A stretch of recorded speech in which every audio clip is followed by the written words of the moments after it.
السلام علیکم ورحمۃ اللہ وبرکاتہ۔ اعوذ باللہ السمیع العلیم من الشیطان الرجیم من ہمزہ ونفخہ ونفثہ۔ بسم اللہ الرحمن الرحیم۔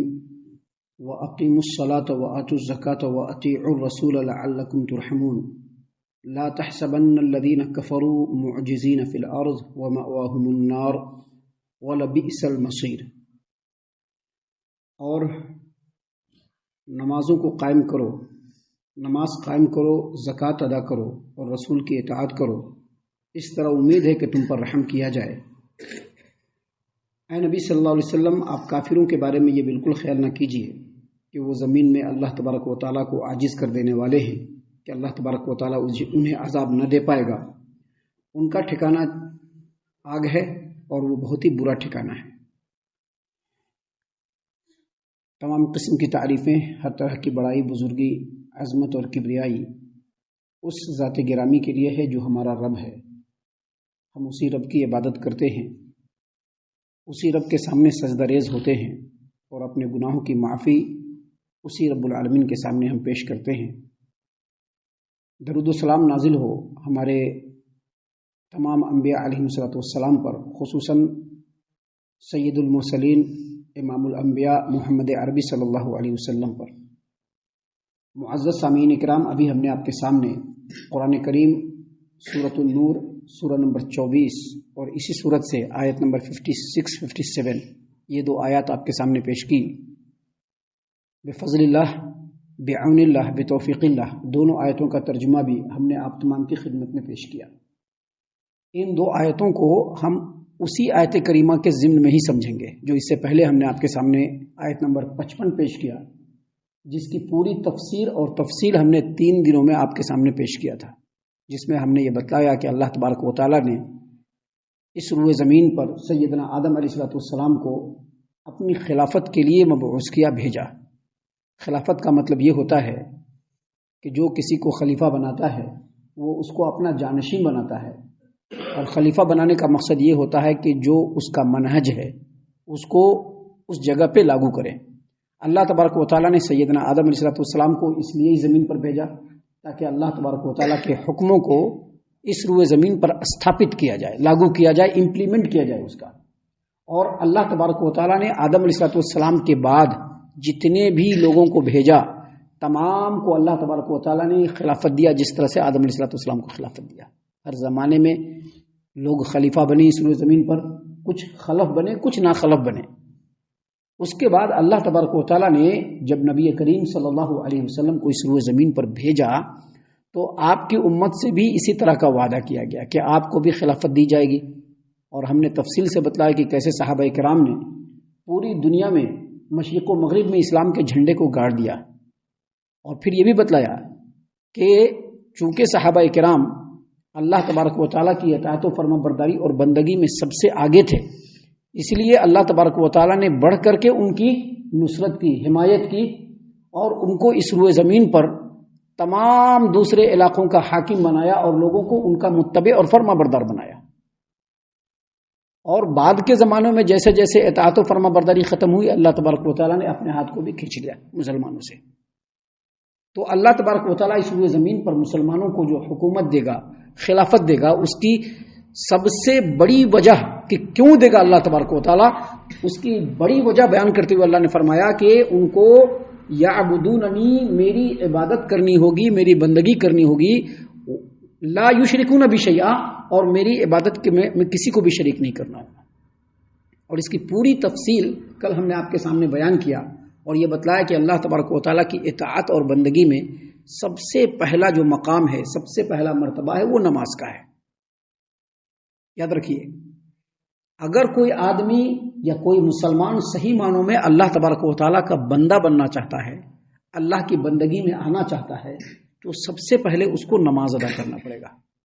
یہی وجہ ہے کہ اللہ تبارک و تعالیٰ نے اس آیت کریمہ کے بعد جو دوسری آیت کریمہ جو ہم نے ابھی آپ کے سامنے پیش کی، اس آیت کریمہ کے فوراً بعد، یعنی آیت نمبر 55 کے بعد آیت نمبر 56 میں اللہ نے سب سے پہلے انسانوں کو اور مسلمانوں کو مخاطب کیا اور کہا وَأَقِیمُوا الصَّلَاةَ، نمازوں کو قائم کرو۔ کیا کہا؟ وَأَقِیمُوا الصَّلَاةَ، کیونکہ اگر خلافت چاہیے تو پہلے نماز قائم کرنا ہوگا. کرنی کچھ نہیں ہوگا اور سوچیں گے کہ ہم پوری دنیا کے بادشاہ بن جائے تو مسلمانوں کو یہ سب ملنے والے نہیں. یہ بلی کا خواب ہوگا. جو بلی کے خواب میں ہمیشہ چیچڑے دکھتے ہیں ویسے ہی مسلمانوں کا خواب ہوگا. یہ یاد رکھیے.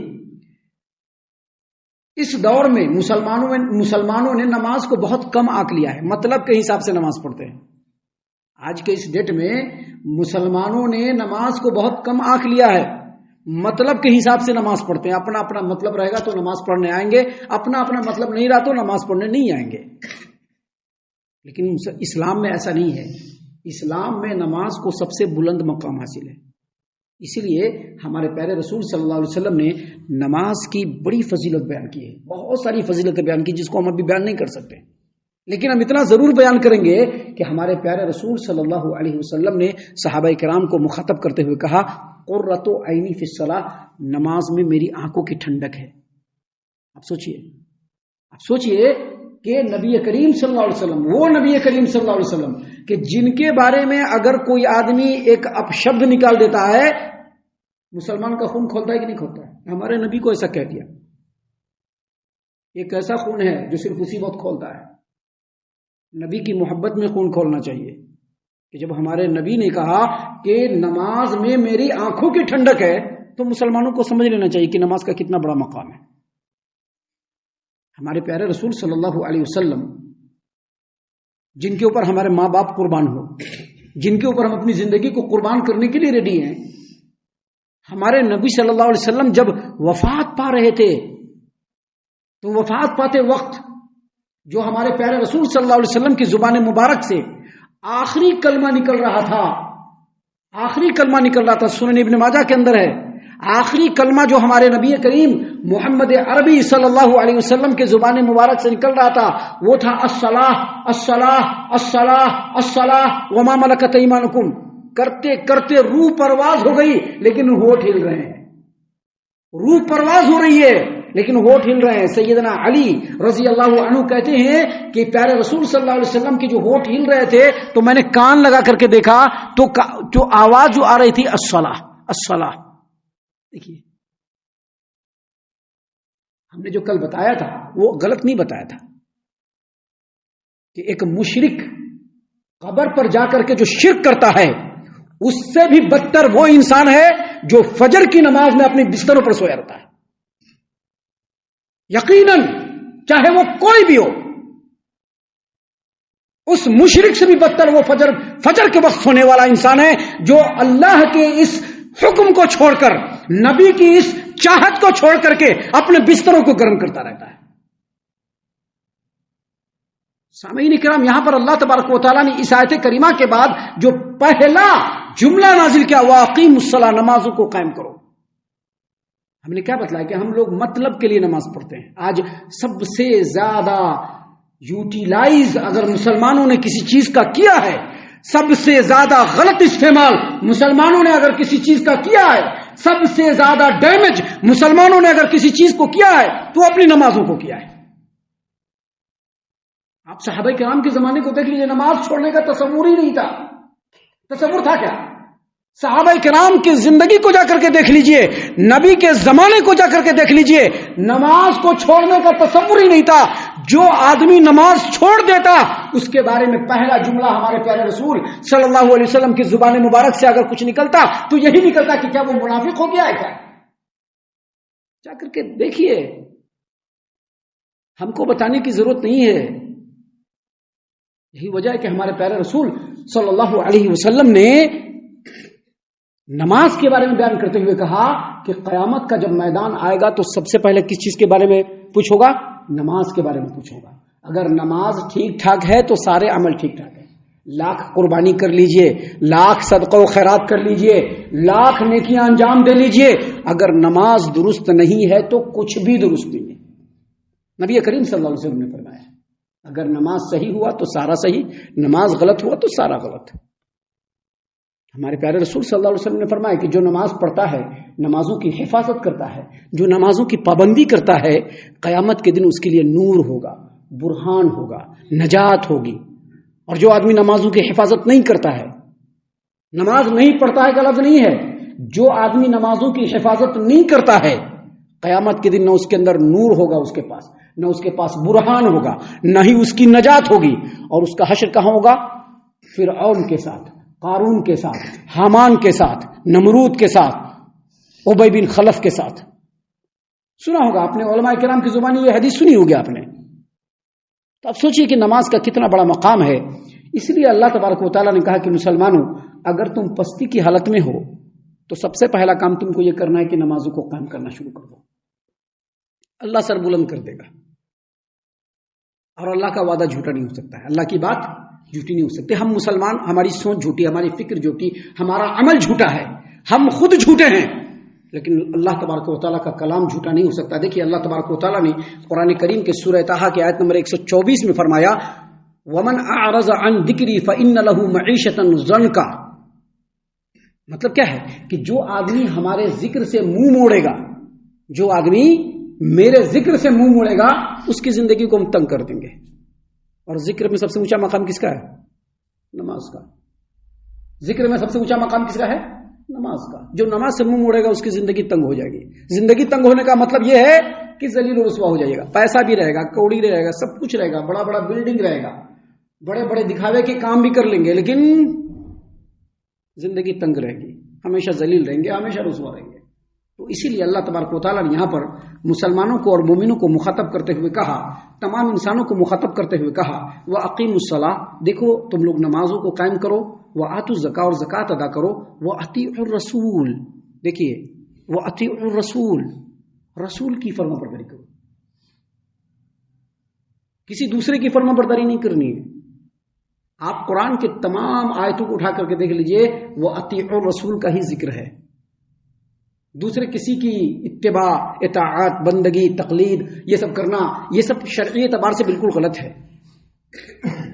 اطاعت صرف رسول کی کرنی ہے۔ اسی لیے اللہ تبارک و تعالیٰ نے کہا کہ نمازوں کو قائم کرو، زکوٰۃ ادا کرو، اور رسول کی اطاعت و فرما برداری کرو۔ اگر ایسا کرو گے تو کیا ہوگا؟ اللہ نے فرمایا لعلکم ترحمون، امید ہے کہ تم پر رحم کیا جائے گا، یعنی جو تمہاری بدترین حالت ہے امید ہے کہ بدل جائے، اور اللہ نے جو کہا ہے تو وہ سچ ہوگا۔ اس لیے اللہ تبارک و تعالیٰ نے سورۃ التوبہ آیت نمبر 71 میں اسی چیز کو پھر سے ریپیٹ کیا اور کہا اولئک سیرحمہم اللہ، جو لوگ یہ اعمال انجام دیتے ہیں یہی وہ لوگ ہیں جن پر عنقریب اللہ تبارک و تعالیٰ رحم فرمائے گا۔ آج چاہتے ہیں مسلمان کے اگر سر بلند ہو تو ان 3 اصولوں کو سامنے رکھ کر کے آگے بڑھنا ہوگا۔ اور اس کے بعد اللہ تبارک و تعالیٰ نے ہمارے پیارے رسول صلی اللہ علیہ وسلم کو مخاطب کرتے ہوئے کہا لا تحسبن الذین کفروا معجزین فی الارض، اے نبی صلی اللہ علیہ وسلم کافروں کے بارے میں آپ یہ خیال نہ کیجئے کہ وہ زمین میں اللہ تبارک و تعالیٰ کو عاجز کر دیں گے، نہیں کر سکتے عاجز۔ یہ تمام کافروں کے لیے، چاہے وہ مکہ کے مشرکین ہو، چاہے مدینہ کے یہود ہوں، چاہے منافقین ہوں، چاہے عرب قبائل کے مشرکین ہوں، چاہے کسی بھی زمانے کے مشرکین اور کافرین ہو، تمام کے بارے میں اللہ نے کہا کہ کوئی بھی اللہ کو اس دنیا میں یا کہیں بھی عاجز نہیں کر سکتا ہے۔ جو بھی اللہ تبارک و تعالیٰ کے فرما برداری اور بندگی کے حد سے آگے نکلے گا، اللہ تبارک و تعالیٰ اس کو دنیا میں بھی سزا دے گا اور آخرت میں بھی اللہ تبارک و تعالیٰ اس کو ان کے کرموں کا مزہ چکھا دے گا۔ سامعین کرام، ابھی آگے اور بھی بہت ساری باتیں ہیں جو انشاءاللہ کل کے بعد کے دروس میں ہم آپ کے سامنے پیش کریں گے۔ ہم اللہ سے دعا کرتے ہیں کہ اللہ تعالیٰ ہم تمام کو ان تمام باتوں کے اوپر خوب غور و فکر اور تدبر کرنے کے ساتھ ساتھ ان باتوں پر عمل کرنے کی بھی توفیق عنایت فرمائے، آمین۔ اللہ تعالیٰ ہم تمام کو صحیح معنوں میں پکا سچا مومن مسلمان بنائے، اللہ اور اس کے رسول صلی اللہ علیہ وسلم کی اطاعت و فرما برداری کرنے والا بنائے، صحابہ کرام رضی اللہ عنہم کے طریقے پر چلنے والا بنائے، جنت الفردوس میں جگہ عطا فرمائے۔ اے اللہ ہم تمام کو جہنم سے پناہ دے، اے رب العالمین ہم تمام کو جہنم سے پناہ دے، اے مالک الملک ہم تمام کو جہنم سے پناہ دے، آمین یا رب العالمین۔ وما علینا الا البلاغ المبین۔